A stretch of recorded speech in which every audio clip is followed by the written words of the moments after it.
As COVID-19 cases continue to spike across Oklahoma, school districts are feeling its impacts. News on 6's McKenzie Gladney shares how one Green Country teacher is adjusting. Here at Union High School, the classrooms and hallways are empty after a shift to virtual learning due to a rise in COVID cases. And a teacher here tells me giving lessons through a screen, well, that brings on new challenges. It is exhausting, and it's been a really tough 2 years to be a teacher. Rebecca Peterson is a math teacher at Union who began teaching over a decade ago.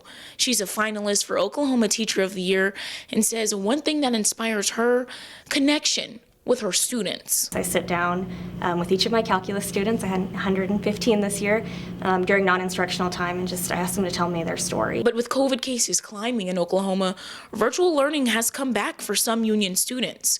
And Peterson is worried that connection could be lost. I worry about how they're doing socially and emotionally as well, because it takes such a toll to try to learn behind a screen and to not have that interaction. She says last semester there was no virtual learning, and she noticed a difference. And I just noticed what incredible growth the students made academically, and I really attribute that to being able to be consistently in person. Peterson tells me teaching during a pandemic with no end in sight is challenging because no one ever knows what to expect. I don't think there's ever been a harder time to be a teacher, if I'm being honest. Sometimes I think back and think we didn't know how good we had it to just know what tomorrow was basically going to look like. She says if you're a teacher, you're probably facing fatigue and asking yourself, how long can I keep this up?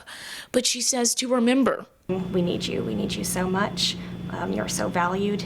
You are so important. You are so important to the future of Oklahoma. In Tulsa, McKenzie Gladney, Oklahoma's Own, News on 6.